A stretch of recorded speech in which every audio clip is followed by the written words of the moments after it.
سب سے پہلی دجالیت جو آئی دنیا میں وہ ریاست اور سیاست کے میدان میں آئی سیکولرزم کے عنوان سے.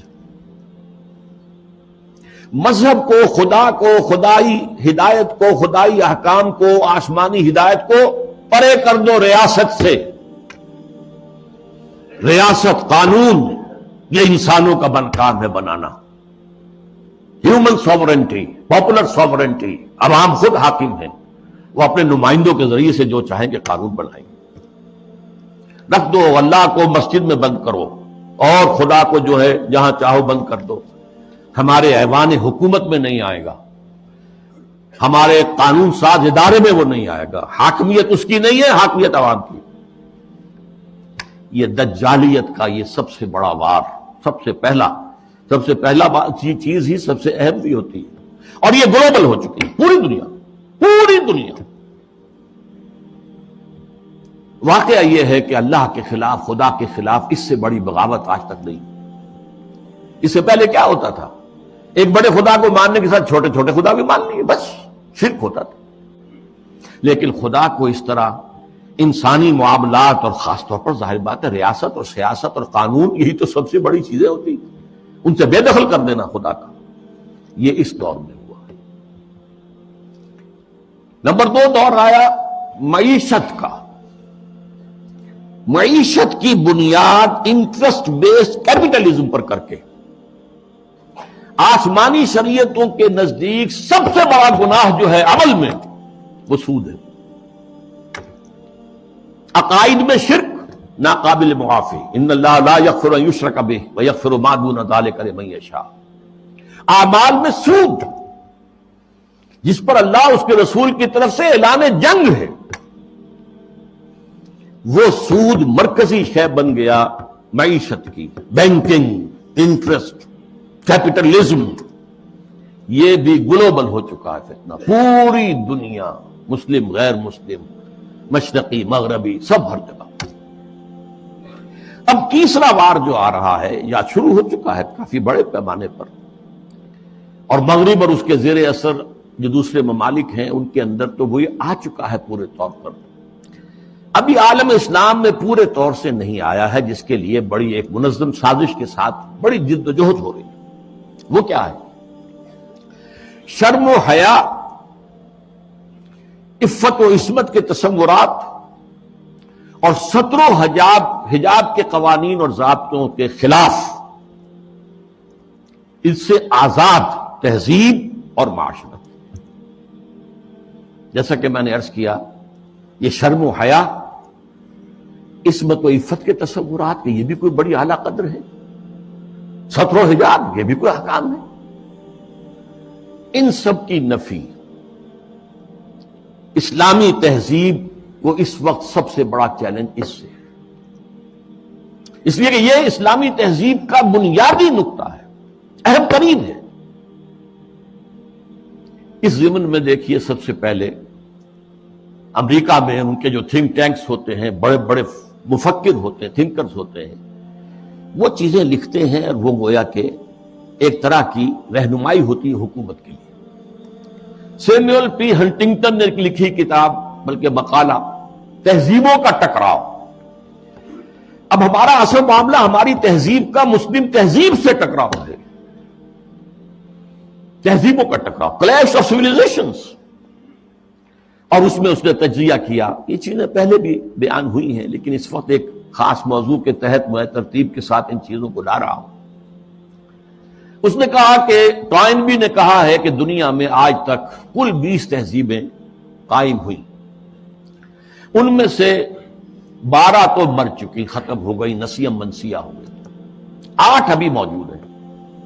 ایک ہماری مغربی تہذیب ہے، 7 اور ہیں. ان 7 میں سے بھی 5 تو ایسی ہیں جنہیں ہم آسانی سے ایسیمولیٹ کر سکتے ہیں. انڈین سویلائزیشن آسانی سے ایسیمولیٹ ہو گئی، وہی کلچر، وہی تہذیب، وہی بے پردگی، وہی اریانی پہلے بھی تھی اب بھی آ گئی، وہی ناچ گانا وہ پہلے بھی تھا اب اور زیادہ ہو گیا. لہذا تہذیبی ٹکراؤ وہاں تو ہے ہی نہیں. تو 2 جو تہذیبیں ہیں وہ ہمارے لیے چیلنج ہیں، وہ لوہے کے چنے ہیں، انہیں چبانے میں وقت لگے گا. ایک مسلم سویلائزیشن اور ایک کنفیوشین سویلائزیشن. کنفیوشین سویلائزیشن کے بارے میں تو میں اس وقت نہیں سمجھا تھا کہ یہ کیا واقعی کوئی چین کے اندر یا اس کے آس پاس کے ممالک میں جو بدھ مت کے پیروکار شمار ہوتے ہیں کوئی واقعی کوئی تہذیب کنفیوشس کے حوالے سے ہے. ابھی حال ہی میں نیوز ویک کا ایک پرچہ چھپا ہے جس کا مین مضمون تھا کنفیوشس کا احیاء، ریوائول. تو یہ ہو رہا ہے چین میں اس وقت. لیکن یہ کہ اصل ہمارا جو مطلب ہے اس وقت ہمارا موضوع ہے وہ مسلم سویلائزیشن ہے. اس نے اسے بھی شمار کیا ہے کہ یہ بھی ہمارے لیے بہت بڑا چیلنج. اب ذرا اسلامی تہذیب کا ایک تاریخی جائزہ. شرم و حیا، عفت و عصمت اور ستر و حجاب کے احکام پر مبنی اسلامی تہذیب، اس کا ایک تاریخی جائزہ. دیکھیے نبی اکرم صلی اللہ علیہ وسلم نے فرمایا تھا، وہ حدیث میں نے شروع میں آپ کو سنائی ہے، بدا الاسلام غریبا وسیعود کما بدا. اسلام کا آغاز جب ہوا ہے تو وہ بہت اجنبی سا تھا، نامانوس. لوگ سمجھتے نہیں تھے یہ کیا نئی باتیں ہیں. پھر اس کے بعد اسلام کے غلبے کا دور آ گیا. جب غالب ہو جائے تو سبھی دوست بن جاتے ہیں. جو بھی طاقتور ہے اس کے تو سبھی دوست ہیں، لہذا بہت سب لوگ جو ہے اس کا علم لے کر کھڑے ہو گئے. لیکن ان قریب اسلام غریب ہو جائے گا، پھر اجنبی ہو جائے گا. تو جو لوگ اسلام کی اجنبیت میں اس کا ساتھ دیں اور خود بھی اجنبی ہو جائیں، ان کے لیے مبارکباد ہے، تہنیت ہے کہ وہ زمانے کا ساتھ نہ دیں، اسلام کا ساتھ دیں. چاہے کہا جائے کہ یہ بڑے فنڈامنٹلسٹ ہیں، یہ بڑے کٹ ملا ہیں، یہ بڑے دقیانوسی ہیں، یہ بڑے تنگ نظر ہیں، یہ بڑے رجت پسند ہیں، جو چاہے کہیں، لیکن جو اسلام کے ساتھ چمٹے رہیں گے ان کے لیے فطوبی للغرباء. اب اس کا تاریخی تجزیہ کیا ہے؟ دیکھیے اسلام پر اجنبیت کا پہلا پردہ یا پہلا سایہ تو پڑ گیا خلافت راشدہ کے فوراً بعد. حکومت و ریاست کے میدان میں امرہم شورا بینہم کے بعد ختم ہوئی اور ملوکیت، شہنشاہیت کا آغاز ہو گیا. اب اس کی تفصیل میں اس وقت نہیں جاؤں گا. بنو امیہ، بنو عباس، پھر اس کے بعد جو بادشاہتیں بنی، مغلوں کی حکومت، صفویوں کی حکومت، ترکوں کی حکومتیں، یہ تھی. یہ وہاں پر وہ خلافت کی بنیادی بات یہ نہیں تھی کہ چنو اپنے میں سے بہترین کو اور پھر اس کا حوالے کرو. ان اللہ یامرکم ان تؤدوا الامانات الی اہلھا، جو اہل ہو ان کے ذمہ داریاں جو ہیں ان کے ذمہ لگاؤ. اس کو ختم کر دیا. اب جس کی لاٹھی اس کی بھینس. بنی امیہ کی طاقت زیادہ ہے، عصبیت شدید ہے، لہذا وہ آئے، انہوں نے حکومت قائم کر لی. تو یہ پہلا دور تھا اجنبیت کا، پہلا پردہ پڑا اسلام پر. دوسرا پردہ کچھ عرصے کے بعد جب ملوکیت نے خوب پنجے گاڑ لیے، مضبوطی ہو گئی اور ملوکیت شہنشاہیت میں تبدیل ہو گئی. یہ دور بنو عباس ہے. اس میں معیشت کے میدان میں بھی آ گیا معاملہ. ایک طرف جاگیرداری جو ملوکیت کی بنیاد ہوتی ہے، ہر جگہ مشرق و مغرب میں شہنشاہیت اور بادشاہیت میں آپ کو جاگیرداری ملے گی. جاگیردار ہوتے 30,000 منصبدار، 20,000 منصبدار، ان پر حکومت قائم ہوتی اور ان کے لیے ضروری ہے مزارعت. آپ نے بہت بڑی جاگیر دے دی ہے، لیکن کیا وہ شخص خود کاشت کر لے گا؟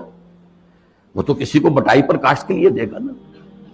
یہ زمین کا سود ہے جو سب سے پہلے اسلام میں داخل ہوا، جس کو حرام مطلق قرار دیتے ہیں امام ابو حنیفہ بھی رحمت اللہ علیہ، جو اصحاب الرائے کے سر خیل ہیں، امام ہیں، اور امام مالک بھی رحمت اللہ علیہ جو اصحاب الحدیث کے سر خیل ہیں اور سب سے بڑے ان کے نمایاں ہیں. لیکن یہ شام اور پھر بیع مؤجل، بیع مرابحہ کے عنوان سے نقد کے معاملے میں بھی جو ہے، کرنسی کے معاملے میں بھی وہ ایک سود کی ہلکی سی شکل داخل ہے. یہ دوسرا دجالیت کا دور پوری دنیا میں بھی آیا. بینکنگ، انٹرسٹ بیسڈ کیپٹلزم، اور کچھ اسلامی ممالک کے اندر بھی جیسا کہ میں نے عرض کیا کہ اس راستے سے چور دروازوں سے داخل.